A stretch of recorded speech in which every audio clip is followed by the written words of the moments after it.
¿Qué tal? ¿Cómo están? El día de hoy tenemos una invitada muy especial. Estamos con la licenciada y maestra en psicología, Sonia de Jesús Quesada. Sonia, ¿qué tal? Hola Daniel, mucho gusto. No, pues, Sí, aquí contigo ahora, compartiendo micrófonos. ya hace ratito que no nos veíamos y ahorita como que esto al final yo creo que me está sirviendo mucho para volver a retomar ciertas pláticas, este, ciertos tratos con mis amistades. La verdad es que Sí. es muy divertido. Sí, por eso digo ahorita compartiendo micrófonos, antes compartiendo salones. Ujú. Una experiencia muy bonita. Ya hace un ratito y sí, de verdad se extrañan esos momentos en clase. Pero bueno, Sonia, pues ya ahorita nos volvemos a ver y tú ya como maestra en psicología, déjame te presento para que te conozcan. Claro, muchas gracias. Sonia es psicóloga, licenciada en psicología por la Universidad Michoacana de San Nicolás de Hidalgo. Ella tiene formación en terapia humanista, es maestra en técnicas terapéuticas psicológicas y tiene un diplomado en tanatología. Ha tomado cursos y talleres en primeros auxilios psicológicos, atención en crisis, burnout, atención en pandemia de COVID. Tiene experiencia en psicología clínica, psicosocial, laboral y como docente. También tiene experiencia en intervención en ideación suicida y ha participado impartiendo talleres y conferencias sobre violencia psicosocial, atención a la ideación suicida, entre otras. Tienes, aquí se puede apreciar tu dedicación, sobre todo en cuestiones que no queremos que pasen, ¿verdad? Así es. Al final. Al final de cuentas, la psicología sí es de intervención, pero más que nada es de prevención. Siempre es como esta parte médica de la parte de las ciencias de la salud, que tenemos que tener como una intervención también en la prevención. Entonces, más que nada me he enfocado en eso. Cuando pensamos en el psicólogo, generalmente pues, nos imaginamos un trabajo un tanto, ¿cómo decirlo? Tranquilo, porque se desarrolla en un consultorio, pero esto ya me hace pensar que tienes que tratar cosas un poquito más delicadas. Así es. De hecho, lo ideal que todos nos imaginamos, que incluso yo decía, ay, sí, soy psicóloga, voy a tener mi consultorio, voy a estar ahí en un sillón, la otra persona en el otro, y va a estar así muy, muy padre. Pero ya en la realidad, más que nada en la parte de la atención en primeros auxilios psicológicos, es atender donde sea y como sea. Abajo de un árbol, en la banqueta, en medio de un desastre, en la carretera en la noche por un accidente, en medio o posterior a una balacera en algún lugar. Entonces es poder intervenir en esos momentos, sí es como para lo que me he preparado, para tener las herramientas, para si se necesita poder actuar y saber actuar de forma ética, de forma profesional, pero también mucho en la parte de la prevención. ¿Qué podemos hacer precisamente para no llegar a donde no queremos llegar? Esto, bueno, todos estos problemas, ¿crees que han sido o has visto que sean más recurrentes en adultos o en menores?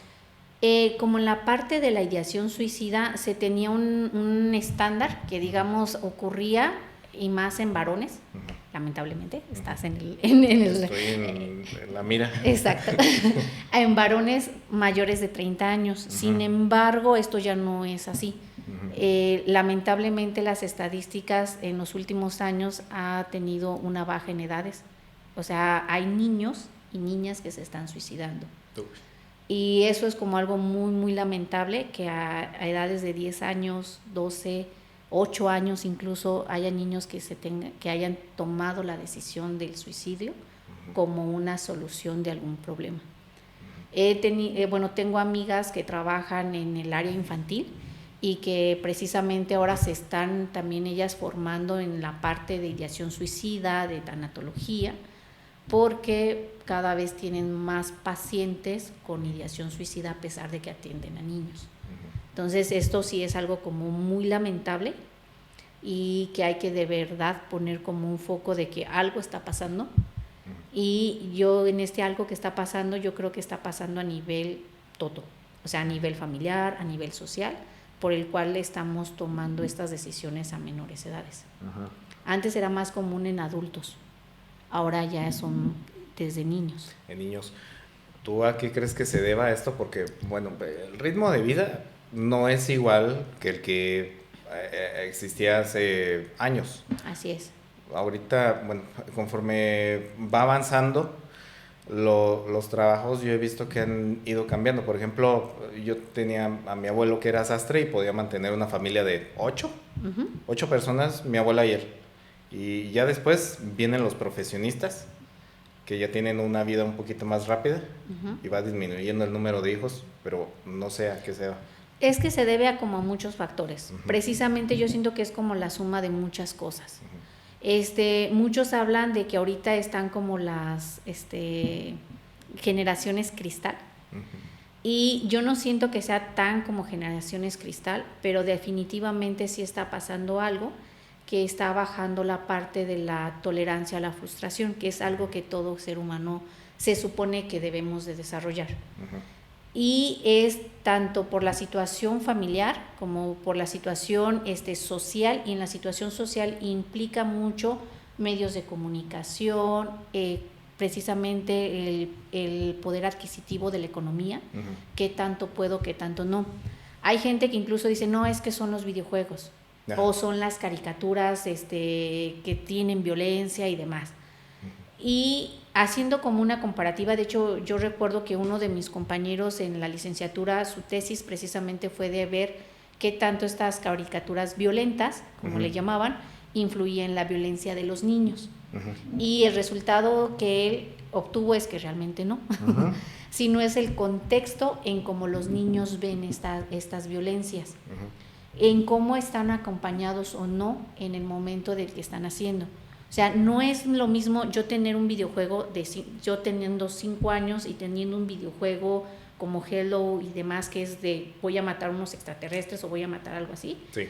Pero yo de 5 años que no estoy entendiendo todo este contexto de que hay alienígenas que están invadiendo un planeta y que me voy a salvar y o sea, no tengo ese contexto, tengo 5 años. Si yo solo de 5 años estoy haciendo eso, mi único objetivo y lo único que veo es el personaje mío tiene que matar.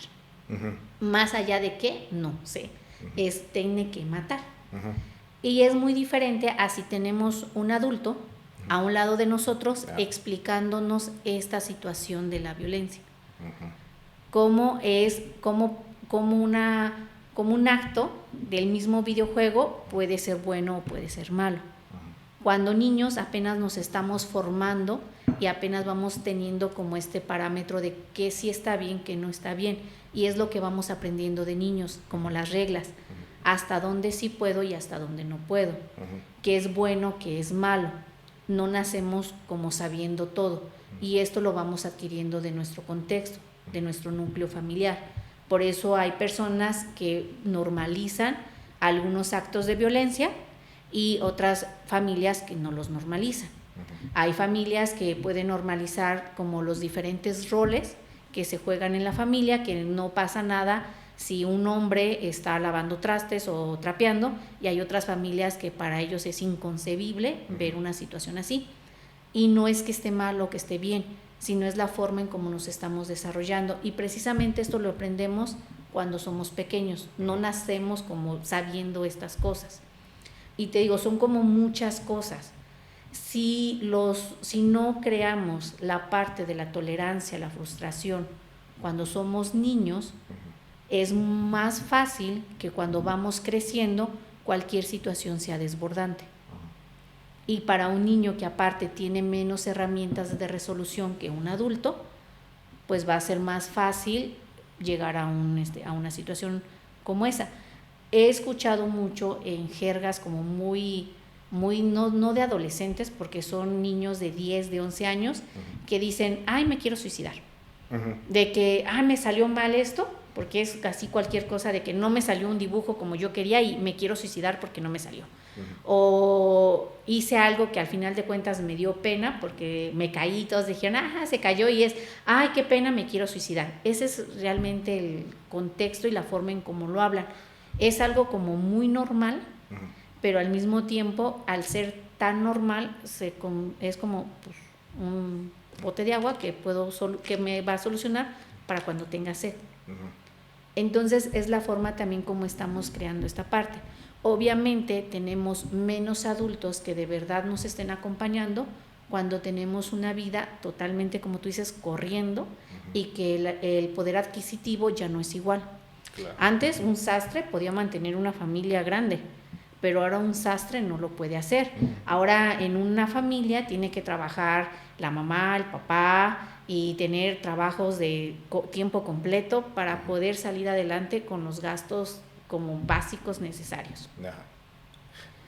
Y es como muchas cosas que se van como sumando. Aparte, pues obviamente los niños tienen menos conciencia y capacidad de regular sus propias emociones. Uno de adulto a veces no lo hace. Un niño que tiene menos experiencia en esa parte y que no se le ha enseñado a hacerlo, pues tampoco lo va a poder hacer. Entonces, para ellos muchas cosas puede ser desbordante. Ahorita, entonces, bueno, ahorita los niños tendrán más necesidades o demandan más cosas o tienen menos capacidad de resistencia o qué será lo que sucede. Yo siento que todo. O sea, tienen más necesidades, demandan más atenciones, pero no porque sean demandantes, sino porque las necesitan. O sea, es como deja un bebé en una cuna 8 horas y pues obviamente va a necesitar muchas cosas, y cuando vayan a verlo, segurísimo va a estar hasta rosado y mal el bebé. Ajá. Entonces, obviamente se necesita cierta atención a ciertas edades. Hay que saber también eso. Qué tipo de cosas tenemos que hacer a ciertas edades por los hijos y qué cosas no, porque también el sobredarles, como decir, solucionarles, es lo que crea la parte de no tengo la tolerancia a la frustración. Si un niño llora porque me quitas la tablet y yo lloro y luego me la das, no voy a tener esta resistencia o esta tolerancia a la frustración. No voy a saber que puedo llorar, que me puedo enojar, que me pueden salir mal las cosas y que no pasa nada. Que después los puedo, como decir, cuando un niño se equivoca, en lugar de decir, ok, yo te lo hago, o los niños que están aprendiendo a atarse las agujetas, y es, ya pude, ya no puedo, y llora, y en lugar de decirle, ok, yo te las ato, es como, ok, estás ahí, lo apapachas, estás con él, y le dices, pues sí, así pasa, vamos a intentarlo ahora los dos, a ver, yo le agarro aquí, tú le agarras allá, vamos a ver cómo, es como volver a explicar, usar otras técnicas, pero no solucionarle todo, porque entonces no va a tener esta capacidad de, sé que pueden estar mal las cosas, y después de que estén mal, pueden estar bien, porque no tengo este parámetro de referencia. Yo nada más sé que si siento que están mal las cosas, yo hago algo y inmediatamente obtengo un beneficio. Es lo que hace, eso sí es lo que hace la tecnología. Tenemos ahora sí que estos estímulos y estas ganancias de forma inmediata. Yo quiero ver el video ahorita y lo veo. Sí. Quiero ver tal caricatura ahorita y la veo. Y solo con un botón o con... Exactamente. Tú cuando te eras pequeño, si te gustaba un programa, no era de que, ahorita lo quiero ver, ya terminé mi tarea y ya lo puedo ver. ¿No? O sea, había una hora y un día específico en el que pasaban ciertos programas. Entonces, uno precisamente luego cuando en algunas casas era primero haces tarea y luego ves la tele, tú sabías que si te tardabas mucho haciendo tu tarea, ya no podías ver los programas que tú querías ver. Eso es cierto. Entonces, tú tenías como esa parte de ir como negociando y regulando. Ahora es a la hora que yo quiera. A la carta. Exacto. Ajá. Cuando quiera. Entonces, estos estímulos de forma inmediata hacen que los niños también pierdan como esa capacidad de poder resistir o tener esta tolerancia o ser resilientes. Pero no solamente es eso, es como te digo, son muchas cosas que van como sumando, que al final de cuentas detona en ciertas situaciones.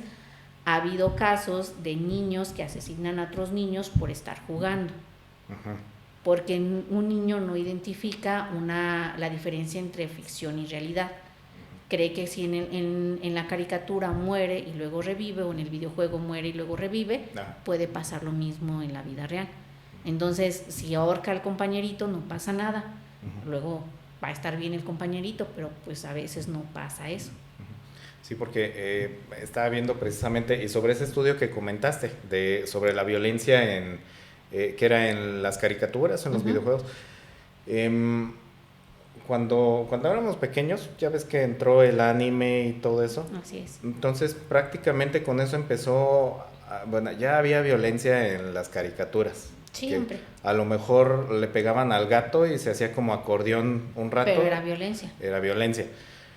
Y, por ejemplo, Los Caballeros del Zodiaco. O sea, Sí. es muy famosa y prácticamente Es pelea toda la caricatura.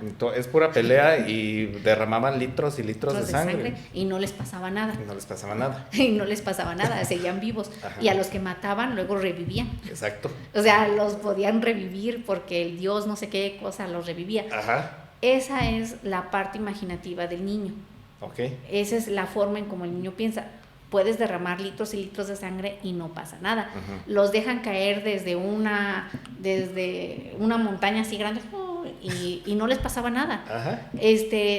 Les pegaban y el golpe los aventaba y destruía árboles, rocas y demás, y la persona nada más era así como que, ¡ay, me dolió! Ajá. No es real. Claro. Sí, no es real. Pero no es solamente eso. Si nosotros, como decir, sacamos de contexto y solamente dejamos la parte de la violencia, podemos ver la parte de la violencia en muchos lugares, sí, y en muchas formas, ¿sí? Y es entender como toda esta parte del contexto. Obviamente, todas las caricaturas que precisamente posterior a que hubo como todo de que, ay, que ahora son muy violentas y demás, muchos años después empezaron a decir, sí, es que esas caricaturas no son aptas para niños de tales edades. Ajá. Y las empezaron a clasificar por edades, Ujú. ¿sí?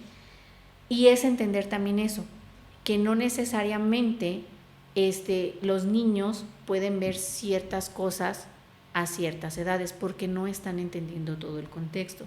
Si no entienden el contexto, solamente se van a quedar con lo que ellos sí entienden o con lo que ellos ven. Y por eso debemos de entender que hay ciertas cosas, ciertos estímulos que pueden tener los niños a ciertas edades. No es nada más ponerles algo por ponerles. Ejemplo también con la parte de la música. Muchas familias dicen, no pasa nada que el niño escuche la música que escuchan la familia grande de los niños.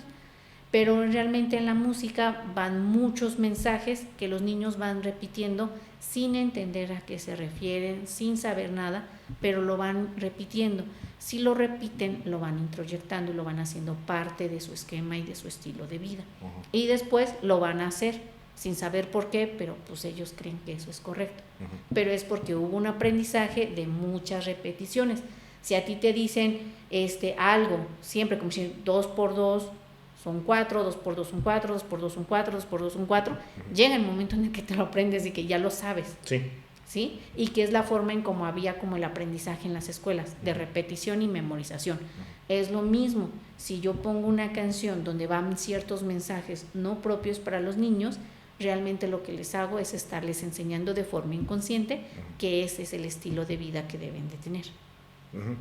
Sí, y por ejemplo hay épocas en las que se tienen incluso modas, pero en algunos momentos la música llegó a ser depresiva. O sea, estamos hablando de cuando fue la moda de los emos. Ajá. En algún momento la música era puro, me quiero morir, estoy mal, no me quieren, ese tipo de cosas.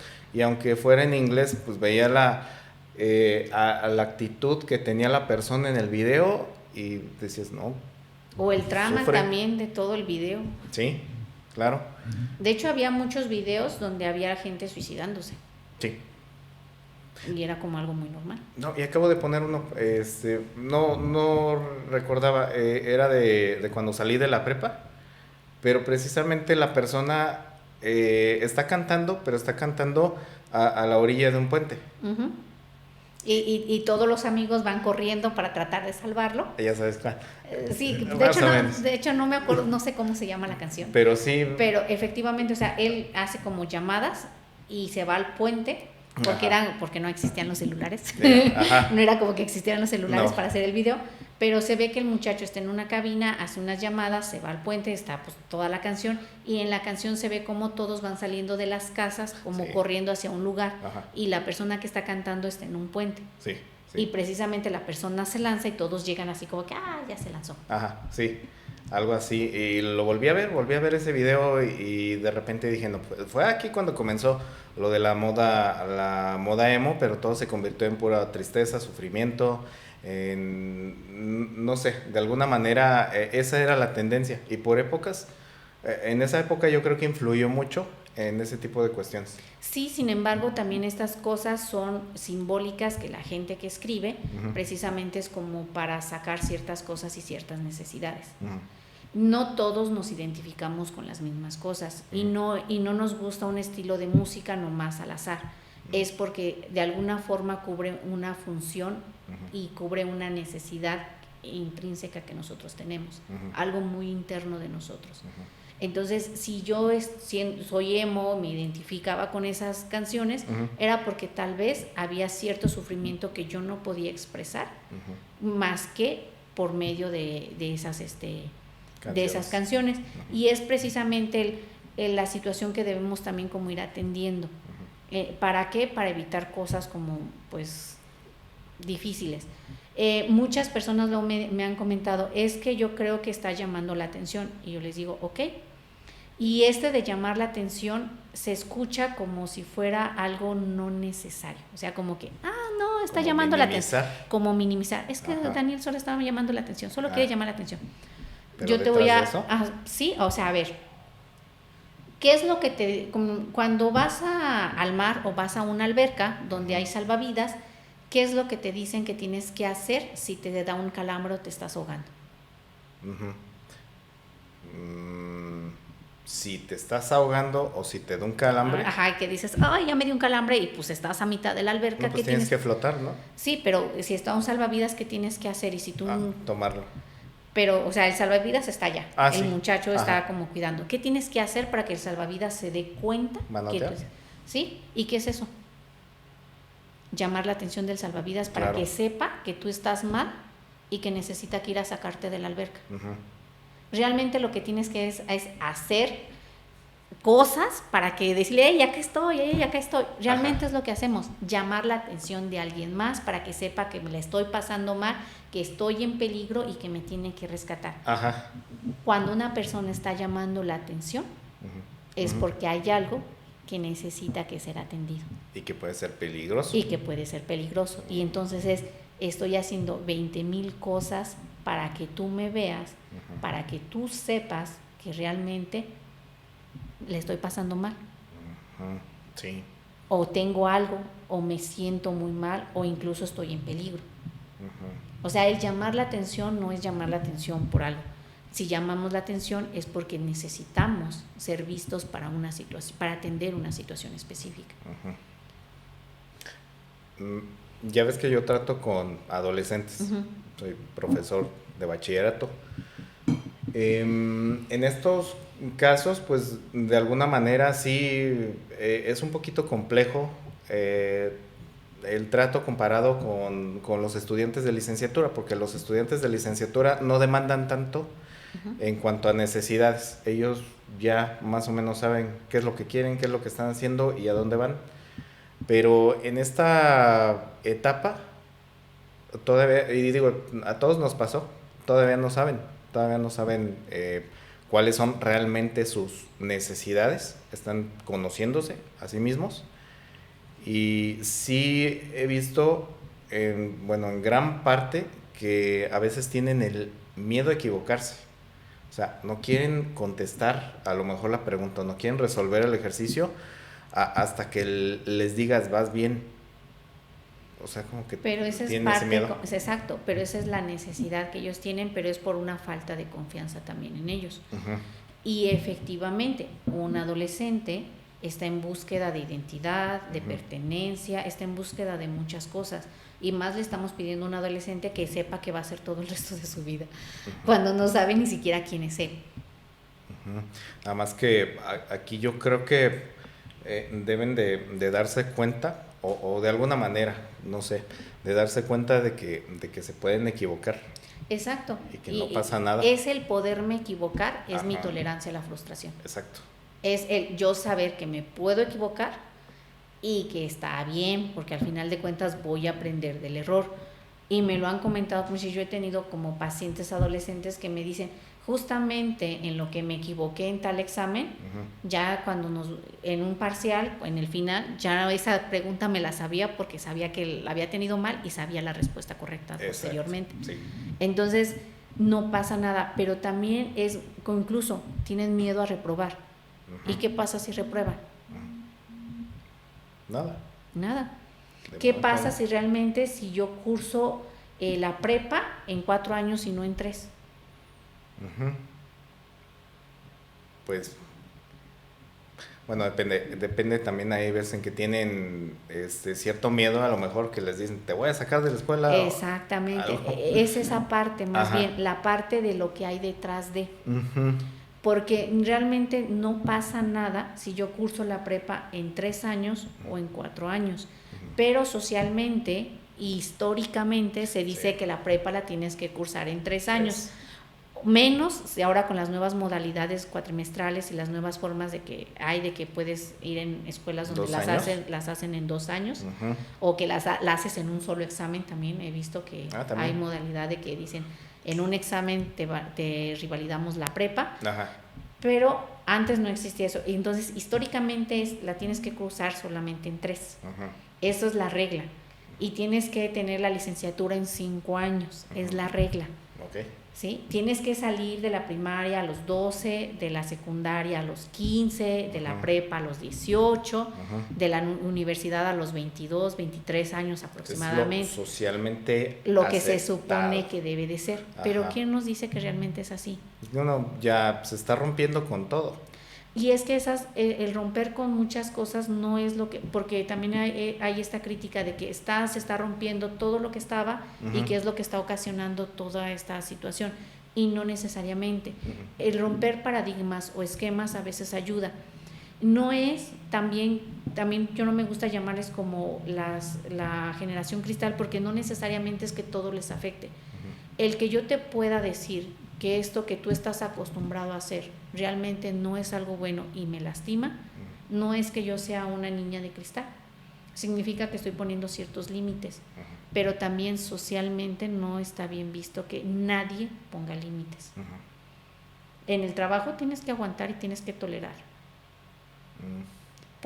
Ahorita podemos decir no, porque hay varias normas, porque la Ley Federal del Trabajo, o las normas mexicanas, como incluso la nueva que salió, bueno, no está nueva, ya tiene desde el 2018, 2019, la norma 035. ¿Tú le estás trabajando, verdad? Sí, también la estoy trabajando. Entonces se supone que ahí ya decimos no, pues no podemos exigir, sobrecargar, rotar sin preguntar, o sea, no tenemos que tener un buen clima laboral según la norma. Sí, pero lo que cotidianamente es, pues eres trabajador y te aguantas y lo haces porque yo soy el patrón y lo tienes que hacer. Claro. De que, pues qué pena que ya fue tu hora de salida de trabajo, pero pues no has terminado y te tienes que quedar hasta terminar tu trabajo. Y es que el jefe me dijo. Y pues sabemos que no necesariamente eso es lo ideal, lo correcto, incluso lo que va de acuerdo a la ley, no debe de ser así, pero es lo que realmente se tiene visto. Y entonces que un trabajador le diga al jefe, pues no, porque ya es mi hora de salida. Sí pasa. O sea, sí pasa. ¿Y cómo lo toman los jefes? Insubordinado, no es comprometido, no se pone la camiseta, no trabaja, no tiene buena cultura organizacional, se queja de todo, y en realidad solamente puso un límite sobre su horario de trabajo, que es la ley. Exacto. No está pidiendo, no está exigiendo nada fuera de por lo cual se le contrató. Pero es cuando se rebasa un poco la realidad a lo que es el derecho. Exacto. Llega a establecer algo la norma, pero en realidad lo que sucede es lo que rebasa al derecho, ¿no? Y la norma, vamos a suponer, tú tienes derecho a esto y esto y esto y esto. Pero llega el momento en el que, bueno, ¿cómo puedes acreditar efectivamente que está sucediendo eso? O la necesidad que tiene el empleado en ese momento y aguanta. Exacto. Pero si te fijas, es precisamente el no puedo poner este límite, porque tengo que aguantar. Y entonces ahorita nuevas generaciones que yo más que nada, en lugar de decir, ay, pobrecitas, son de cristal, no, realmente están visibilizando algo. Y la cultura mexicana tiene años y años y años y años de historia de violencias. Sí. Y el que ahorita lo digan, esto es una violencia para mí joven, para mí mujer, para mí niño, no es que sea de cristal, es que solamente está visibilizando algo que es real, pero que toda la gente ha normalizado, y al momento de normalizarlo lo vemos como algo permisible. Sí. Y eso es realmente el problema, porque cuando nosotros normalizamos y permitimos que las cosas pasen, es cuando las cosas se salen de control. Porque si yo normalizo primero que me violenten y luego normalizo y permito que me violenten, pues entonces voy a terminar muerta en algún lugar, porque yo estoy permitiendo, pero no es de que yo lo haga, de que fue culpa de Sonia, no fue culpa de Sonia, sino es precisamente toda esta situación que se está generando, que es también social y cultural. No digo que la mataron por su culpa, no creo que haya sido por su culpa. No, ¿quién va a querer que lo mate? Exactamente, pero es toda esta cultura que estamos permitiendo y permitiendo, o sea, y al final de cuentas a los transgresores le damos esta facilidad de que pues así iba a ser. Las personas, muchas personas tienen la situación de pues es que yo hice lo que se suponía que iba a hacer y no tengo la concepción de que estaba mal, porque dentro de mi cultura y dentro de mi aprendizaje eso era normal, eso era común y eso se permitía y se podía hacer. Entonces no sabía que eso iba a lastimar a alguien. Oye, ¿cómo no vas a saber que golpear a alguien lo va a lastimar? No, pero pues es que así se hacía, o sea, así se practicaba. Ajá. Era algo común. Normal. Es algo normal, no pasa nada. ¿Sí? Entonces, cuando no visibilizamos, lo normalizamos y lo empezamos a permitir a nivel social, cultural. Y esta situación, pues como te digo, o sea, realmente es de años y años y años de cultura que hemos tenido. Obviamente, romper esos esquemas es muy complicado. Y si queremos, podemos ir como cambiando y transformando esta parte. Nada más que los resultados de esta transformación no se van a ver ahorita ni en 5 años. Es muy posible que se vean en 20 o en 50 años. Sí. ¿Por qué? Porque también tienen que ir como haciendo su proceso de gestación, de incorporación, de asimilación y al final de cuentas verse. Pues sí, ahorita diste en un punto sobre esta generación, es un poco más sensible hacia lo que pasa a su alrededor, porque también lo que sucedía antes, y yo lo percibía, que en cuanto le pasaba algo a alguien, que se caía o algo, se burlaban todos. Y ahorita es como que ya son menos, ya otros se quedan callados y como que dicen, ay, se cayó. Sí. O sea, ya hay un poco de más sensibilidad, pero todo esto también de alguna manera trae esa repercusión de que tanta sensibilidad tienen que ahorita está pasando esta cuestión de los suicidios frecuentes, ¿no? Pero también eso viene por las situaciones, como te digo, ambientales. O sea, no nada más es de que sean más sensibles. Es un todo. Es un todo. Como decir, aparte, ahorita tenemos 2 años de pandemia.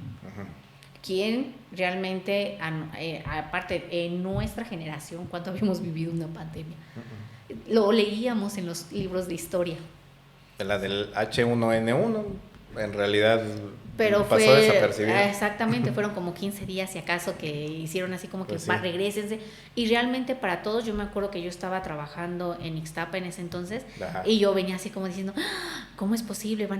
Y si de repente cierran las carreteras y yo no puedo ver a mi familia. Ajá. Y luego fue de que, pues no, o sea, no fueron como una semana y luego regresamos a trabajar como si nada. Pero fueron esta vez 2 años. Sí.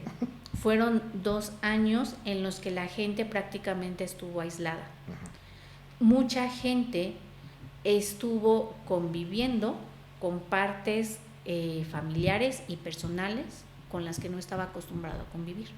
Uh-huh. Los estudiantes, la familia, toda la gente que trabajaba o estudiaba fuera de casa, que era la mayoría, tenían el trayecto de la casa a la escuela, como decir los adolescentes, jóvenes, niños, para ir como quitándose toda esa situación que les venían diciendo, ay, no puedes, y esto y lo otro, y la casa, todo eso.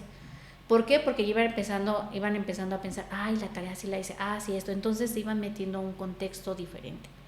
Ya llegaban a la escuela como hablándole al amigo, a la amiga, preguntando sobre la tarea, sobre el examen, sobre alguna cosa de la escuela. Y después, de regreso a casa, tenían precisamente todo ese trayecto para irse olvidando de las tareas, de que si el examen, que si el maestro los regañó, que si les dijo, que si no sé qué, porque estaban diciendo, ya voy a llegar y me van a regañar por esto. Entonces se iba involucrando en el ambiente de la casa. Y tenías espacios como separados, de que te daba chance de estar en un lugar y estar en otro en forma diferente, y que no se te juntaba.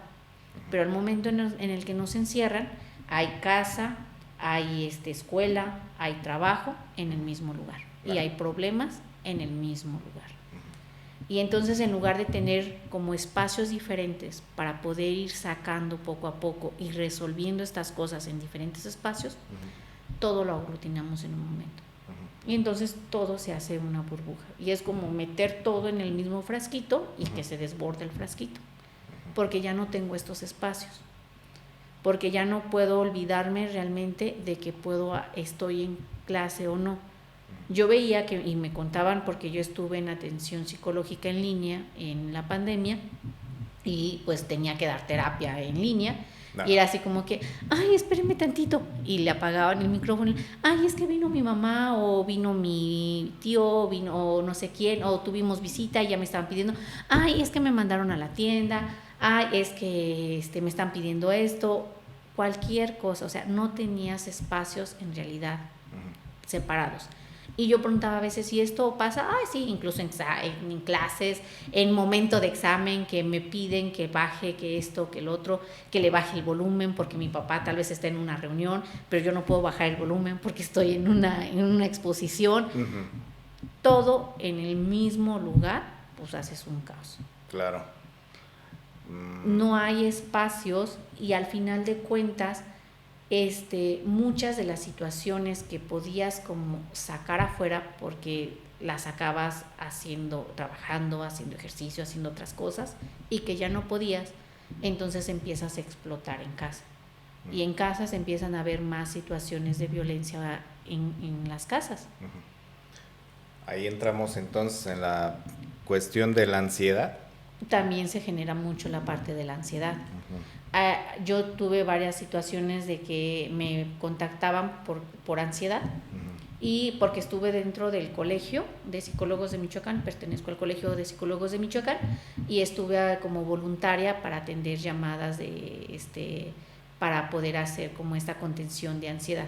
Sí. Entonces alguien solicitaba la atención y luego a mí me mandaban el contacto para yo poder agendar un día, una hora, y llamar casi como en 2-3 días, y hacíamos un como seguimiento vía telefónica de la persona. Ajá.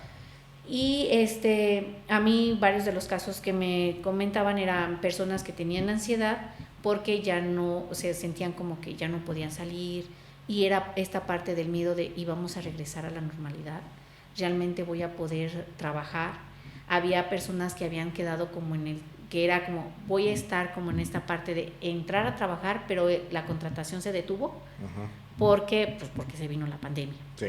Y entonces ¿y si siempre no me contratan? Y pues ahorita no tengo trabajo, ¿y cómo voy a vivir? ¿Y cuánto va a durar la pandemia? Y pues en ese momento pues todo era incierto. Claro. O sea, no podíamos decir, ay, no se preocupe, en un mes termina esto y seguro te van a volver a llamar y terminar con tu contratación. Eso no lo podíamos saber. Entonces, pero era esta incertidumbre de qué va a pasar y si voy a poder regresar, y ya no puedo quedarme en casa porque no puedo, porque necesito que salir, necesito que despejarme de todo esto que está pasando. Y otras personas presentaban la ansiedad porque era de, mi trabajo es uno de los trabajos que se catalogaron como necesarios y tengo que salir a trabajar, y qué tal si me enfermo y me muero, y yo qué tal si tengo no sé, asma, y si tengo asma y es una enfermedad de las vías respiratorias, pues segurito me va a tocar ventilador y no hay ventiladores y me voy a morir. Cuando no había nada. Aunque ni siquiera tal vez se han infectado, pero era, y yo tengo miedo de esto, porque tengo que estar yendo a trabajar y tengo que estar en contacto con las personas, porque pues, los trabajos necesarios eran médicos, o sea, personas que estaban en contacto con otros, o sea, ¿cómo les dices que van a estar bien? Claro. Y es un miedo real, al final de cuentas, por una amenaza real. Eso es lo complicado, yo creo que de ser psicólogo, porque no les puedes prometer algo bueno que va a suceder, porque digo, ahí yo creo que perderían la confianza y aparte la pues credibilidad. Sí, no les puedes prometer eso. Yo creo que esa es una de las partes más complicadas, tratar de mantener a la persona estable, pero diciéndole la verdad, diciéndole, bueno, tenemos esto es lo que sucede, esto es a lo mejor lo que puede pasar y lo que no, debes de estar consciente. Y es como, de la realidad. Sí, y aparte es como revisar mucho, a veces parece como complicado, pero es como revisar mucho a la persona. Claro. Como qué sí puedes hacer. De estas cosas que no puedes controlar, porque no podemos controlar el tiempo de la pandemia, no podemos controlar lo que pasa en el exterior, no podemos garantizar ni siquiera con todas las medidas de seguridad que no te vas a enfermar, porque había personas que seguían como las medidas de seguridad y por cualquier cosita que alguien no siguió una medida de seguridad llegaban como a infectarse. O sea, toda esta situación que a veces no puedes controlar, pero que sí puedes hacer para tú estar bien. Para que porque al final de cuentas no solo es el miedo de que me voy a contagiar, sino que es más allá de ese miedo. ¿Qué pasa si te contagias? No, pues tengo asma, me van a poner un ventilador, me puedo morir. Ok, ¿qué pasa si mueres? Pues se queda sola mi familia, etcétera, etcétera. ¿Qué va a pasar? ¿Qué es lo que, bueno, no podemos controlar eso? ¿Qué puedes controlar para que tú trates de evitar contagiarte primero? ¿Qué sí puedes hacer, qué no puedes hacer? Y posteriormente, ¿qué puedes o no puedes hacer si te llega a pasar algo? Regresar a fortalezas, regresar a habilidades que tiene la persona, reconocimiento de ella misma, valoración de ella y de su núcleo cercano, como luego lo dicen mucho, el regresar al aquí, a la hora, en que sí tienes, que sí puedes ahorita, disfrutar, agradecer, valorar, para que ya mañana no lo estés como reprochando. Que mañana no estés diciendo, ¿por qué no lo hice? ¿Por qué no fui? ¿Por qué no hice? O sea, ahorita qué sí puedes hacer con esto que sí tienes. Pero también es como conocer muchas técnicas para poder ayudar a bajar este nivel de ansiedad que se convierte en algo como crisis, ataques, que no los deja funcionar. Entonces es poder reconocer que existe, poder hacer algunas técnicas para que pueda bajar y poder volver a revisar qué sí podemos y cómo podemos hacer, cómo regresar a la persona. Sí. Entonces eso es como algo muy importante. Entonces no es prometerles, no es solucionarles, es como más regresar nosotros, ayudar a la persona a que regrese a ella misma. Más de estar hacia afuera de lo que está allá afuera, de lo que está pasando allá afuera. O sea, sí está pasando, sí es cierto, no es de negarlo, no es de decirle que no te importe lo que digan, no es eso. Sí es cierto, pero ¿qué sí podemos hacer con todo esto que sí tenemos o con todo esto que no tenemos? ¿Qué podemos o qué no podemos hacer? Ir como revisando, porque efectivamente un psicólogo aparte no te va a dar una solución.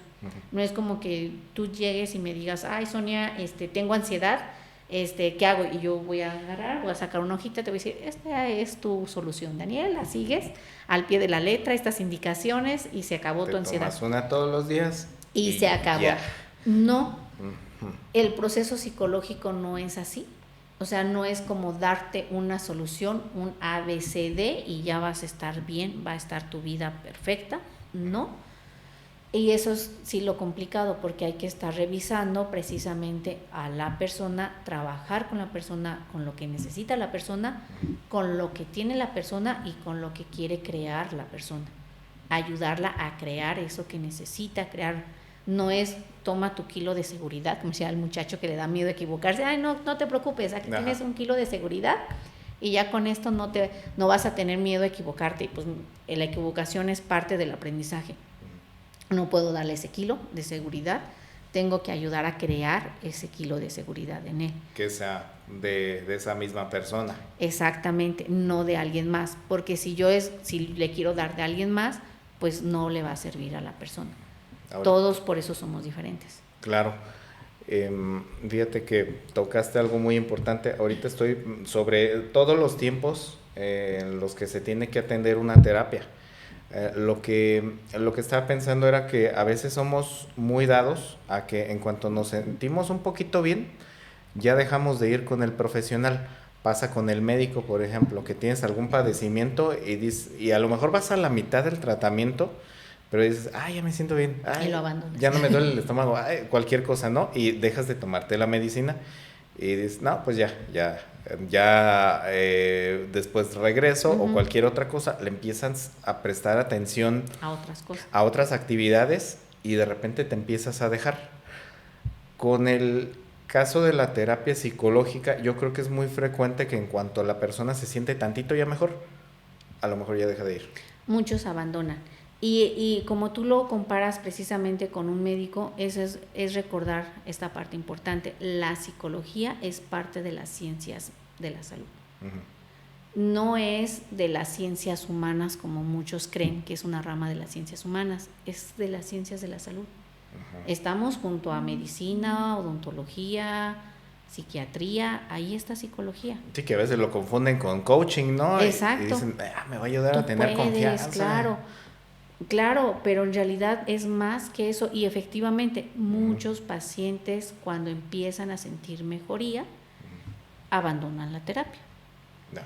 Y entonces sí es así como que, pues ya me siento bien, creo que ya solucioné. Y a veces ni te avisan, simplemente ya no llegan, simplemente ya no te agendan, ya no llegaron a la cita programada y ya nunca más te vuelven a agendar cita. Entonces tú dices, pues creo que ya se siente bien. Ya va bien. Creo que ya va bien. Ya cuando esté un poquito mal me va a volver a marcar. Y sí, o sea, después cuando vuelven a decir, es que ese tema por el que vine aquella vez ya lo solucioné, pero ahora falta esto. Claro, pero al final de cuentas la terapia psicológica tiene como todo un proceso. Nosotros cuando se termina como un proceso psicológico, por lo menos desde la parte humanista, hacemos un cierre, que es como revisar todo lo que se trabajó, como volver a apuntalar, como los albañiles que apuntalan ciertas cosas, es decir, que reafirman, que hacen macizo un castillo, es apuntalar ciertos conocimientos, ciertas herramientas que se tienen. Entonces, por eso para nosotros es importante el cierre, porque acomodamos todo lo que se estuvo trabajando. Es como un resumen, ¿no? Es como un tipo una resumen. Conclusión. Como una tipo conclusión. Entonces es como, vamos a hacer cierre, entonces vamos a ver, acuérdate cómo llegaste, qué estuvimos trabajando, qué te sirvió, qué no te sirvió, qué has aprendido nuevo de ti. Y es como que, vamos a recordar esto. Entonces es como cuando tú te contestan algo que dices, como que eso no era como para el aprendizaje que íbamos. Acuérdate de estas otras cosas que hemos visto, que esto te ha ayudado. Sí, cierto, esto me ayudó. Entonces es reforzar el aprendizaje y el mismo proceso de crecimiento que tiene la persona. Valorarlo. Reconocer todo el esfuerzo y todo el camino que ha recorrido, todo el trabajo que hizo para poder llegar a estar mejor precisamente. Y es poder recordarle como todas las otras herramientas que tiene para poder usar en cualquier momento difícil. Cuando tú vas a terapia no significa que cuando terminas, que cuando haces el cierre de un proceso terapéutico, no significa que no vas a volver a regresar. Sí, puedes regresar por alguna otra situación. Y también no significa que vas a salir ahí como con una armadura donde todo lo que pasa en el exterior no te va a afectar. O sea, no es cierto. Aparte, las emociones siempre van a existir. Y las situaciones externas con las que tú convives también y te van a afectar.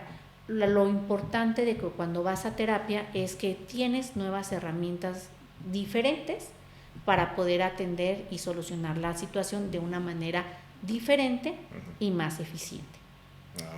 Porque antes de la terapia no te funcionaba. Después de la terapia debes de tener tú herramientas que te funcionen mejor, que puedas realmente solucionar un problema de forma más eficiente, más eficaz. Sí. que te ayude en lugar que te cree más problemas. Y ese es también el parámetro que las personas deben de ir revisando. ¿Me está funcionando la terapia o no me está funcionando? Si me está ayudando en mi vida cotidiana, me está funcionando. Claro. Si no, Ahorita se me vinieron a la mente dos cosas. En el derecho, por ejemplo, hay dos tipos de situaciones cuando existe un delito. Está una situación donde hay un detenido y otra situación donde únicamente hay un citatorio y se presenta a comparecer el imputado. Creo que la cuestión más urgente, pues obviamente es cuando alguien está detenido y que tienes que actuar rápido. En el caso del suicidio, Sonia, ¿cuándo, o sea, digo, antes del suicidio, ya sé, después no se puede hacer nada, pero acompañar a ¿cuándo, la familia nada más. sí, cuáles son los focos rojos que debemos de tener en cuenta, digo, para canalizar a alguien o no sé si hay alguna situación donde se tenga que atender rápido a la persona y si sea el psicólogo el Es que idóneo? como si hay momentos como que son como focales, Ujú. en donde está el riesgo suicida como inmediato ahí, o sea, se está presentando en ese momento. Sí. Está como saliendo en ese momento. Entonces sí hay que llamar a un psicólogo a un teléfono de emergencias, como al 911, que tiene especialistas para poder acudir a estas situaciones. O sea, sí hay especialistas ahí que te pueden ayudar a atender esta situación de riesgo suicida en el momento. Pero por lo regular, en muchos casos, no en todos, en muchos casos hay señales anteriores a que se presente el acto. Ahí está la parte de la ideación suicida, que nada más pienso en el suicidio, y está la parte de que voy ya realmente como maquiavelando un plan de cómo me voy a suicidar, cómo sería más factible, cómo sí me puedo morir, cómo no, qué me es más funcional para mí, etcétera, etcétera. Y ya está la parte del acto suicida. Entonces hay que estar atentos en todos estos momentos. ¿Por qué? Porque las personas tienden a cambiar su rutina. Muchos asocian el suicidio con depresión y entonces quieren ver personas llorando, tristes, en cama y después suicidadas. No, a veces no. Y primero, la depresión, no todas las depresiones se presentan así. Ajá. Hay personas que suelen ser muy carismáticas, que suelen ser muy risueñas, que siempre están haciendo bromas. Exacto. Y que al final, pero realmente están deprimidas. Ni lo notas. Y uno no lo sabe porque no creemos que esos son síntomas de depresión. Claro. Hay personas que están muy enojadas, que siempre que están conflictuándose con mucha gente y que tú dices, esta deprimida no está, esta está enojada y con todo mundo pelea, todo mundo le causa bronca, con todo mundo hay problemas. Ajá. Pero es una forma también de expresar a veces el dolor, el sufrimiento o la tristeza, el enojo, el estar intolerables, el estar siempre así como que ya están al borde de mi paciencia. Ajá. No solamente la depresión se manifiesta con lágrimas y estar en la cama, primero. Y otras cosas es que no todos los suicidios vienen desde la depresión. Muchos suicidios vienen desde la ansiedad. Claro. Otros vienen tal vez desde un miedo. Otros vienen desde incluso un trastorno psicológico, como una esquizofrenia, como ay, se me fue ahorita la palabra, o como algunos otros trastornos, ¿sí? Entonces, realmente no todos los que se suicidan vienen solamente desde la depresión, también es importante entender esto. Pero en todas las situaciones hay momentos en los que sale a la luz de repente pues mejor estaría muerto. O ya para qué me preocupo si eso ya no me va a afectar a mí. O pues no importa qué vaya a pasar, de todas maneras yo ya no voy a estar. Estos comentarios que parecen comentarios como muy al aire, a veces habría que sí estarlos como tomando en cuenta.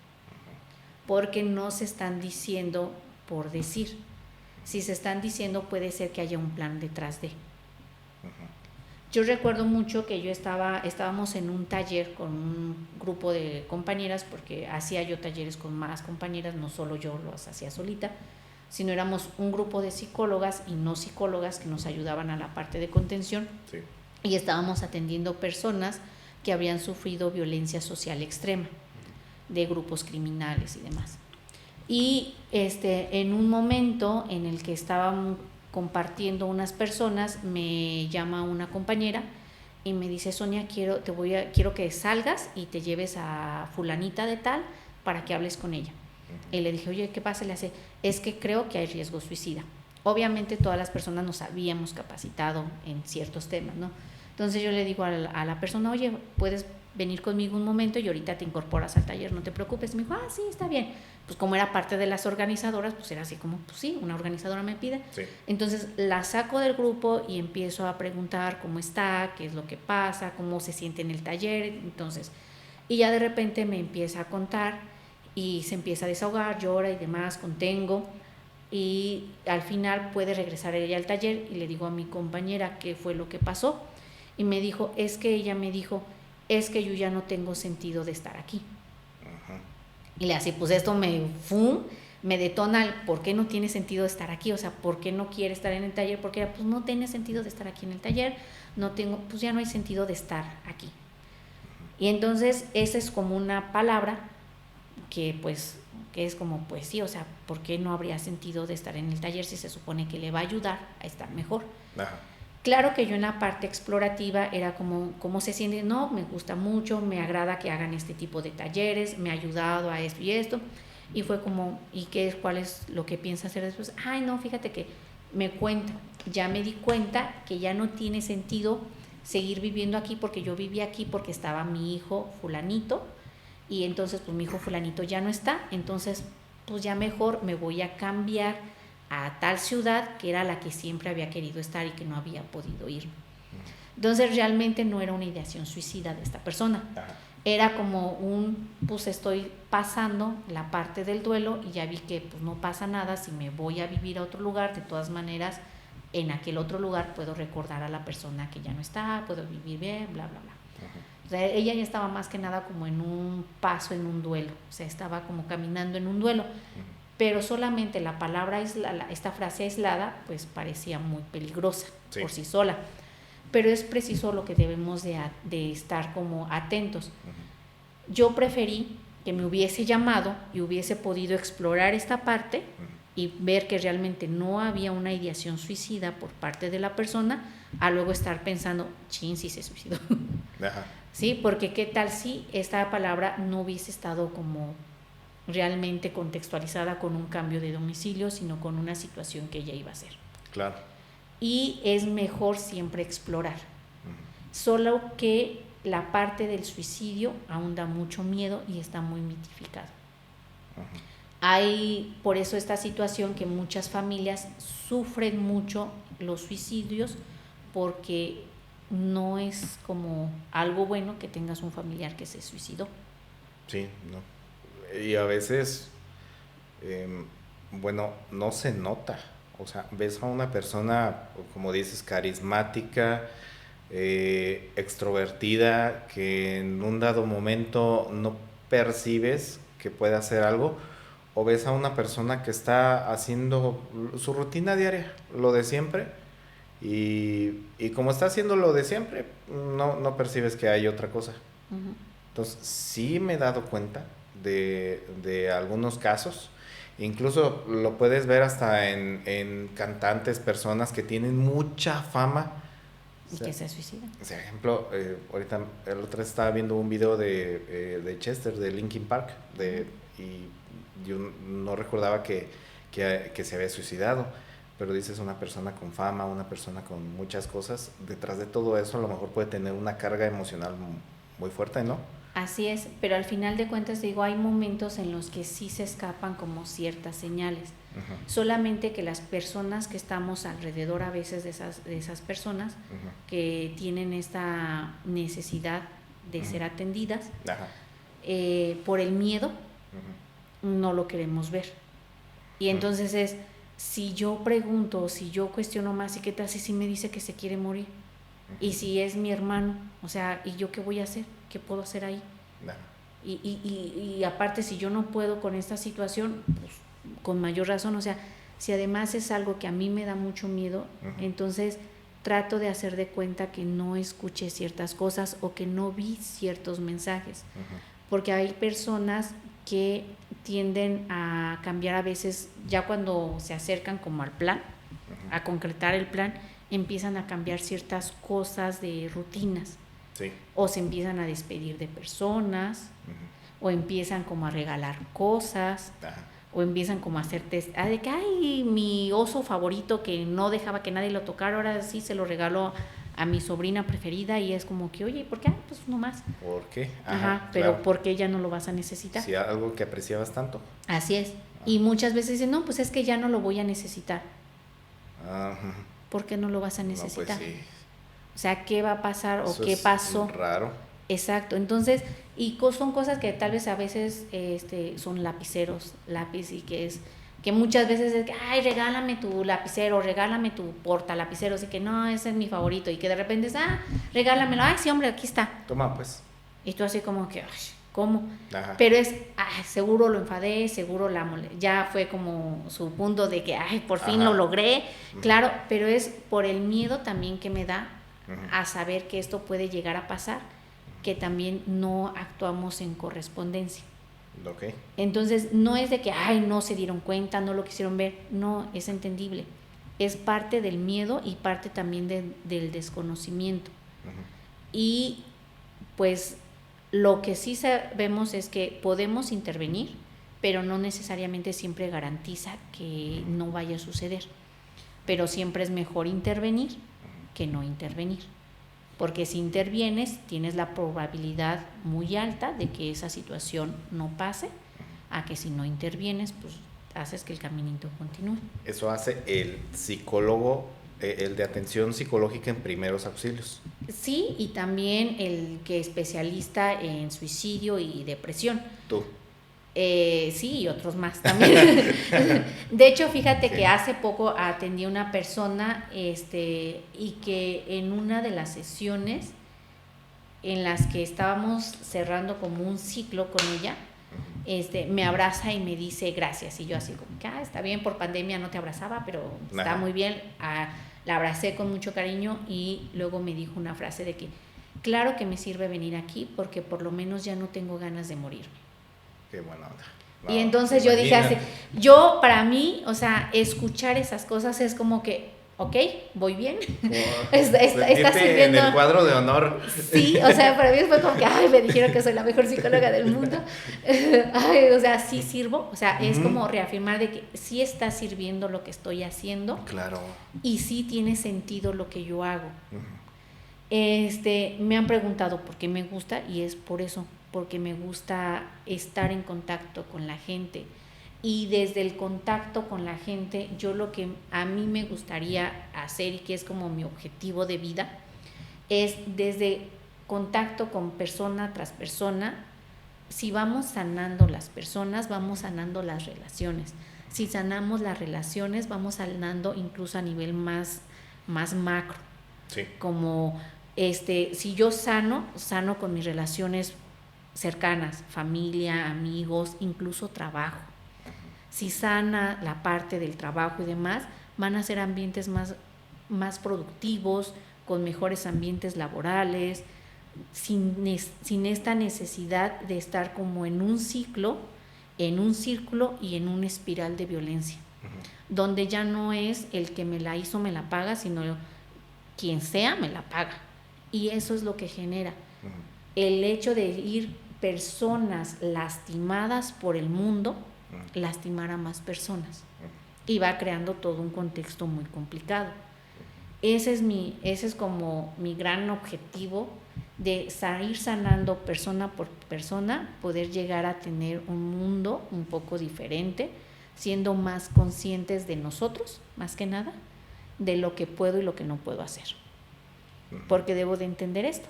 Hay cosas que están en mis manos y cosas que no. Claro. Sí. Hasta donde sí y hasta donde no. Hasta donde se pueda. Ya por último, Sonia, Esta plática está buenísima. Cuando quieras vuelvo a venir. No, claro que sí te voy a invitar un montón de veces. Ahorita estaba recordando, ¿cuándo crees que sea bueno acudir ya a una ayuda con medicamento? El medicamento siempre ayuda. Ajá. Sí, y yo lo que a veces les comento a algunos de mis clientes, porque algunos me dicen es que me da miedo el medicamento o siento que es algo malo. El medicamento nos ayuda como una muleta. Uh-huh. ¿Qué hacemos con la muleta? Cuando nos quebramos un pie, tenemos la muleta que nos ayuda a caminar, uh-huh, para no sentir tanto dolor mientras caminamos, ajá, y mientras está sanando el pie. Okay. Pero la muleta tiene que dejar de estar. Tenemos que dejarla de usar. Uh-huh. ¿Por qué? Porque mi pie ya sanó. Uh-huh. Y ya no me duele. Es momentáneo. Es momentáneo.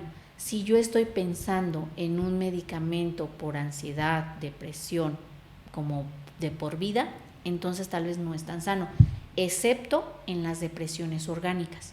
Uh-huh. Porque hay depresiones que no es porque me haya pasado algo malo, no es porque yo esté viendo las cosas de forma diferente, es porque mi cerebro no está segregando las hormonas de forma adecuada. Uh-huh. Serotonina, adrenalina, dopamina, no, sí, no las está segregando de la forma como debe de ser o en la cantidad que debe de ser. Uh-huh. O mi cerebro sí las está segregando en la forma adecuada, en la cantidad adecuada, uh-huh, pero hay algo malo en mis receptores que como si en lugar de tener como este hoyito para que entren todos, sí, tal vez está más chiquito.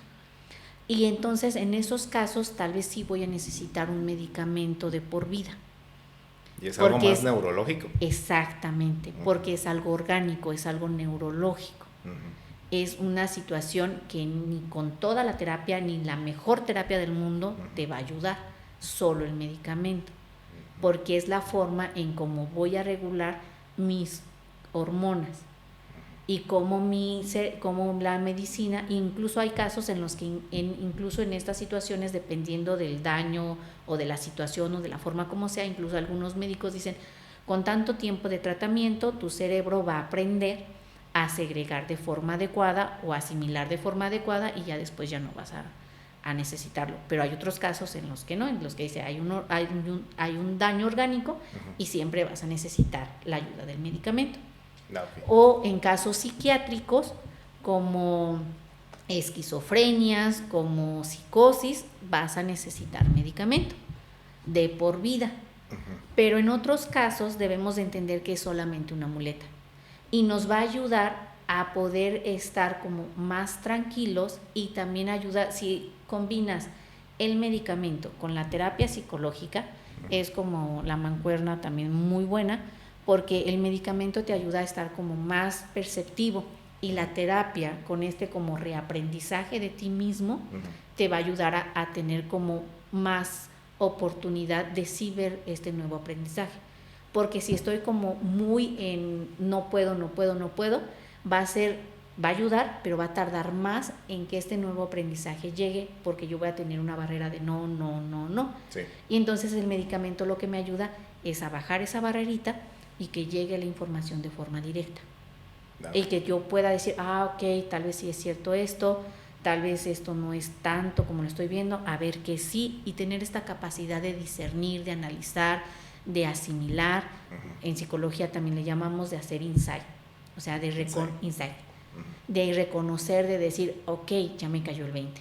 Esa es la capacidad de, claro, ahora lo entiendo. Uh-huh. Esa es la capacidad de insight. Se puede trabajar con los dos. Exactamente, se puede trabajar con los dos. Uh-huh. Pero sí debemos de entender de que si ya al final es solo medicamento, porque ya vi que el medicamento me está resolviendo, no me está resolviendo. Es como, voy a usar por siempre la muleta, pues no. Y es lo malo, que cuando vemos que el medicamento está funcionando y abandonamos la terapia, cuando se retira el medicamento, vuelvo a caer. Otra vez. Y peor, yo creo, ¿no? Exacto. Uh-huh. Porque entonces es todo lo que hice, hay más reclamos de, no puedo, es cierto, yo soy malo, yo soy un fracaso, no sé hacer las cosas bien, y es volver a trabajar con todo eso. Y aparte hay un aprendizaje negativo de una experiencia que se convirtió en negativa. Así de que es. iba bien, hice todo lo que se supone que debo de hacer, hice todos los esfuerzos del mundo para estar bien y estoy mal. Y te quedaste con esa carga adicional. Exactamente. Y entonces es poder entender que sí puede ayudar el medicamento, que sí nos ayuda, pero que tiene que ser momentáneo. Porque aparte el medicamento tiene un momento de efecto. Es como cuando te tomas una pastilla para el dolor. Sí. Y si tuvieses como una operación, pues te la recetan cada cierto tiempo para que en cuanto se va terminando la reacción del medicamento, te tomes la siguiente para que nunca tengas el dolor. Pero si realmente dejas que se termine el efecto de la pastilla para el dolor, te va a doler. Sí. Y te va a doler mucho. Bastante, sí. Y es eso lo que pasa con el medicamento, el efecto pasa. Con una psicoterapia profesional, ética, vas a aprender y vas a construir habilidades, recursos, fortalezas, y otras no las vas a construir, otras nada más es reconocer que las tienes, porque a veces ni siquiera sabemos que las tenemos, pero ahí están. Así es. Entonces es nada más poderlas visibilizar, reconocerlas, fortalecerlas, construir algunas otras que me faltan y ya. ¿Por qué? Porque ya va a estar ahí, porque ya no voy a necesitar ese medicamento. Es bien. poder es como si te quebraras también un pie. O sea, si vas tú caminando, te quebras un pie, ¡ay, me duele! Y te tomas una pastilla para el dolor, tal vez te quite el dolor. De Sí, momento. de momento, pero no te va a sanar. Ahí sigue la fisura. Exactamente. La fractura. Ahí sigue la fractura y no va a sanar porque aunque te tomes 20 pastillas para el dolor, no va a sanar. Eso es lo que pasa cuando nada más lo hacemos con la parte médica.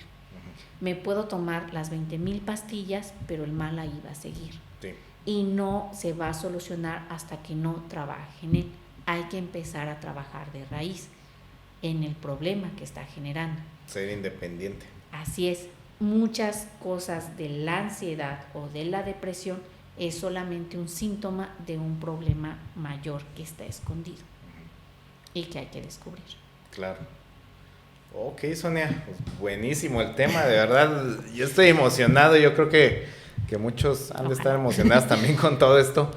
No sé, algún lugar donde te podamos localizar, teléfono, correo que nos pudieses proporcionar. Sí, mira, yo tengo un teléfono, es del ADA de Acapulco, pero atiendo aquí en Morelia. Perfecto. Aquí en Morelia. Aquí en Morelia, atiendo en Morelia. Perfecto. Sí, porque no sé de dónde nos vean, de dónde nos escuchen. De un montón de lugares, pero Okay. que vengan a Morelia. No, también atiendo en línea. ¿Sí? Sí, te digo que en pandemia me actualicé y tomé cursos para poder atender en línea. Fíjate. Y hice 2 años de atención en línea, entonces sí atiendo también en línea. Excelente. Y me pueden contactar por medio del WhatsApp al 744-2288-772. Muy bien. Ahí me mandan un WhatsApp y empezamos a agendar una cita. Si no son de aquí de Morelia, podemos hacer una consulta virtual sin problema alguno. Perfecto. ¿Algún correo? O así, pues más que nada con el WhatsApp, es más rápido. Sí, es cierto. Perfecto, Sonia. No, pues estuvo súper interesante la plática. La verdad es que sí quedaron muchos pendientes por, bueno, sobre todo la cuestión de la tanatología, el burnout, que es algo muy frecuente. Ahora sí que te tocó dar atención en la pandemia, que yo creo que es muy complicado, sobre todo por cómo se vinieron las cosas. Pero sí, yo creo que a lo mejor me tendrás que agendar. Te agendaré para otra entrevista.